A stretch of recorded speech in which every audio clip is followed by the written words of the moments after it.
اعوذ باللہ من الشیطان الرجیم بسم اللہ الرحمن الرحیم اللہم صلی علی محمد وعلی محمد۔ مومنین مسلمین، رسول خدا صلی اللہ علیہ وآلہ وسلم ارشاد فرمینن کہ اپنی اولاد دے بوسے گدا کرو، انہاں نال پیار کیتا کرو، انہاں نال تبسم کیتا کرو۔ فرمانے جیڑا شخص اپنی اولاد دے بوسے گندے اور دوسرا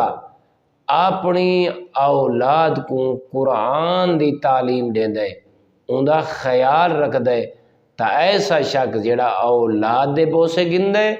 اور اولاد دا خیال رکھ دے ہوئے او کو قرآن دی تعلیم دے دے، فرمانے بروز قیامت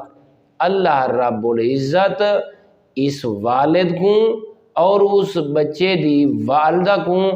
اہل معاشر دے سامنے اپنی بارگاہ دے وچ سلیسی، اور پورے اہل معاشر دے سامنے اللہ رب العزت ایجے والدین کو جنتیاں پوشاکاں پویسی اور ایسا لباس پویسی کہ انہاں دے وجود وچوں ایک نور نکل سی، جن دے نور دے صدقے اور ذریعے جنت دے وچ بیٹھا ہویا ہر مرد ہر عورت